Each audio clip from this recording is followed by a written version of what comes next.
Halo konco-konco, pada kali ini Pak D mau mereview kebo mendo goblok cila-cilo koyo kowe konco-konco. Ini adalah kawanan kebo goblok galau yang dikandangkan. Adapun lokasinya di Desa Ndampet, Kecamatan Sugiwaras, Kabupaten Bojonegoro, Jawa Timur. Konon pemilik kebo ini adalah rondo konco-konco. Maka dari itu, supaya kamu tidak goblok cila-cilo koyo kebo ini, jangan lupa di subscribe, di jempol, serta tinggalkan komentar. Kalau sudah, marilah kita lanjut. Di Dusun Ndampet, Kecamatan Sugiwaras, Kabupaten Bojonegoro, Jawa Timur, ada dua orang yang beternak kebo.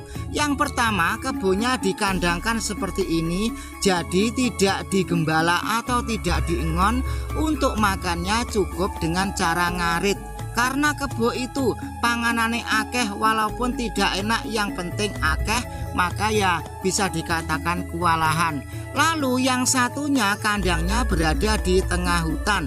Jadi kebo-kebo goblok cila-cilo mendo tersebut siang malam di tengah hutan, tanpa atap, tanpa bantal, tanpa kloso konco-konco. Sebelum kita mereview atau mengunjungi kebo-kebo cila-cilo mendo yang ada di tengah hutan beserta kandangnya, kita review dulu atau kita amati kebo-kebo yang ada di kandang ini konco-konco. Baiklah, langsung kita simak suasananya. Selesai Pak, monggo Pak. Monggo.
Kebunnya lucu-lucu.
Ngeten iki mboten dingan nggih Bu nggih. Ngeten iki kebone mboten dingan nggih.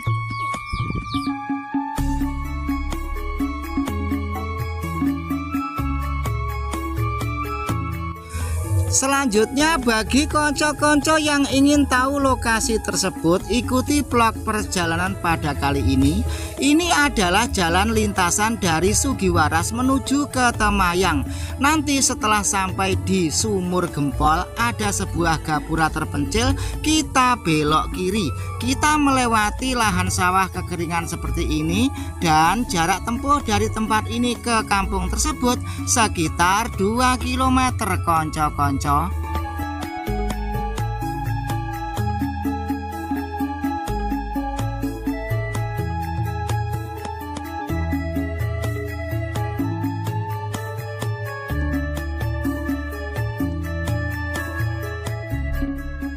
Selanjutnya, bagi konco-konco yang belum pernah berkunjung atau datang masuk di kampung ini, jangan kaget ya.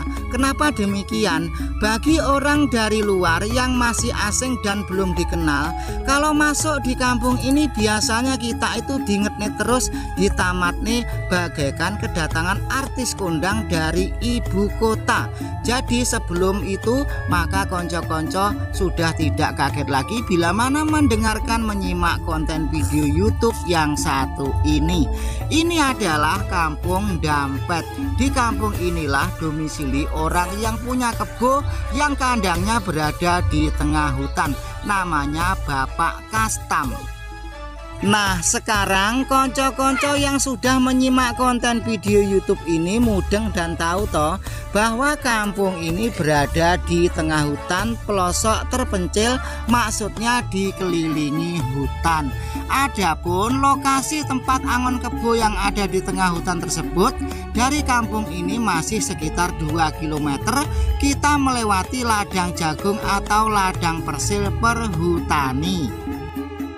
Sebaiknya konco-konco yang masuk dan berkunjung di kampung ini membawa minuman dan camilan atau kriak-kriuk dari luar, karena di kampung ini tidak ada warung kopi rondo atau warung es konco-konco. Paham toh? Kalau sudah paham, ikuti terus vlog perjalanan pada kali ini. Kita menuju ke lokasi hutan yang ada kandangnya kebo. Kendatipun alias walaupun sekarang ini musim kekeringan atau musim ketiga, namun masyarakat setempat setiap hari pasti mandi. Jangankan orangnya, kebunnya pun setiap hari dimandiin konco-konco. Kita tahu sendiri lokasinya ini sangat kering dan walah konco-konco, mungkin juga di sini air juga susah ya. Nah, itu di depan sudah ada persawahan. Nanti karena jalannya itu ngerunjal dan motornya Pak D ini juga ada agak loyo, maka daripada nyolot mota mati, sebaiknya sebagian video untuk vlog perjalanan melewati jalan seperti ini Pak D skip atau kita putus saja ya konco-konco. Lanjut ke lokasi angon kebo.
Ternyata kebo-kebo tersebut walaupun hidup di alam kekeringan di musim kemarau seperti ini masih mampu bertahan.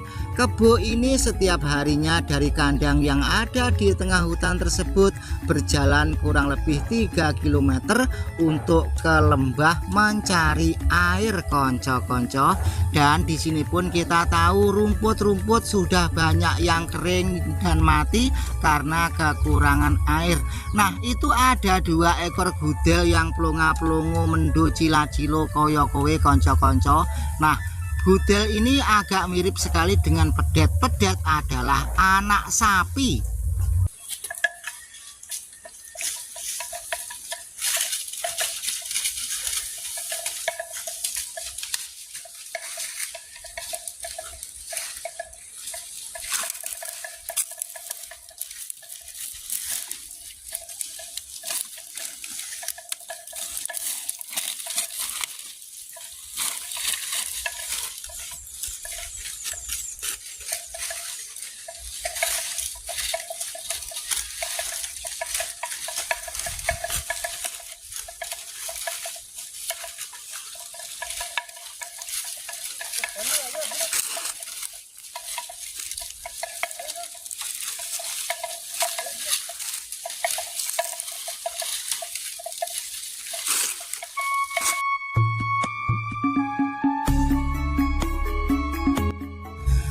Adapun jadwal angon kebo tersebut dimulai sekitar jam 9 atau jam 10 pagi. Kebo tersebut siang malam tidur di kandang yang ada di hutan. Jadi kalau Pak Kastam datang ke kandang tersebut sambil membawakan air 2 jerigen untuk minum para kebo tersebut. Setelah kebo tersebut bangun tidur minum air, lalu kebo tersebut digiring ke lembah. Terkadang kebo-kebo tersebut juga pergi sendiri ke lembah bila mana majikannya tidak datang. Nah, setelah kebo-kebo tersebut ke lembah makan, nanti sekitar jam 3 kebo-kebo tersebut dimandikan alias adus konco-konco. Setelah adus sekitar setengah jam, kebo-kebo itu dibawa lagi ke padang rumput untuk makan lagi. Jadi kebo itu ya mangan turu gitu. Sekitar pukul setengah 5 sore kebo-kebo itu digiring ke kandang yang ada di tengah hutan.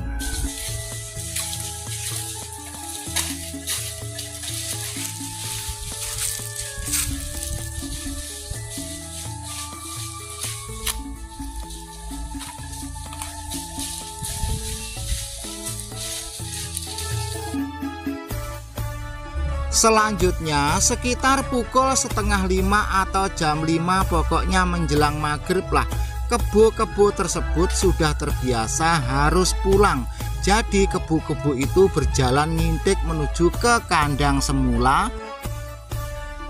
Jadi yang angon kebo itu tinggal mengikuti atau membuntuti dari belakang, bisa sambil HP Androidan, bisa TikTokan, dan bisa chatting-chattingan.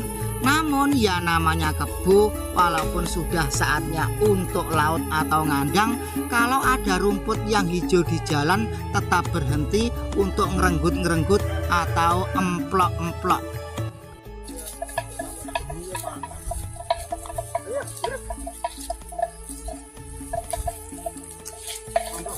Nggih, monggo. Oh, lek nggerek ngoten jalan ngoten nggih.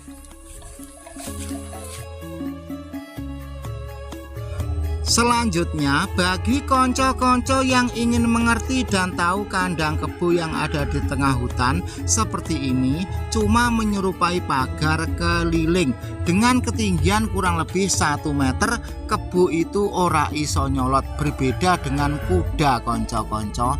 Nah, jadi kebo-kebo tadi bila mana sudah menjelang senja dengan sendirinya sudah terbiasa patuh ngintik menuju kandang tersebut. Kebo tersebut tinggal di sini siang malam, hujan pun kehujanan, tidak ada atapnya, tanpa bantal, tanpa kloso. Biasanya memang yang namanya kebo alias kerbau, semakin tempatnya itu becek atau berair, semakin kerasan. Orang Jawa bilang awake kok lemu kaya kebo, lek turu kaya kebo. Nah, jadi kebo itu seperti ini. Di era sekarang kebo itu sudah langka, tidak seperti zaman dahulu. Namun kalau kita pikir-pikir, ngingu kebo itu dagingnya sebenarnya alami dan natural, berbeda dengan hewan-hewan ternak di era sekarang. Kalau hewan ternak sikil papat di era sekarang itu banyak problema. Ada PMK kek, ada wabah lato-lato kek, entah itu wabah natural alami atau wabah settingan, kita semua juga tidak tahu. Namun kita sebagai peternak hewan apapun juga harus selalu waspada, karena hewan ternak itu mahal konco-konco.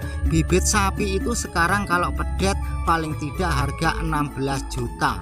Coba bayangkan, kita beli bibit sapi berupa pedet seharga 16 juta. Kita memelihara kurang lebih ada 1 tahun. Pada saat kita tinggal menikmati batinya, tiba-tiba sapi kita kena wabah lato-lato, kena wabah PMK. Kalau sudah kena lato-lato dan PMK, kita itu menjualnya susah. Umpama payu harganya pun murah. Lalu wabah lato-lato dan PMK tadi dari mana? Nah, inilah yang tidak ada berani untuk menjelaskan. Namun kendati pun ora ono sing wani jelasne, mayoritas semua masyarakat, semua penduduk lapisan bawah itu sakjane ngono wis mudeng, wis ngerti gitu loh konco-konco. Apakah itu sebagai lampiran sebuah jurnal? Ya mbuh ora roh, itu kan tanda tanya. Nah, semua itu kita lewatkan saja, karena dalam konten video kali ini Pak D bukan voksi dan kapasitasnya untuk berbicara ke ranah itu.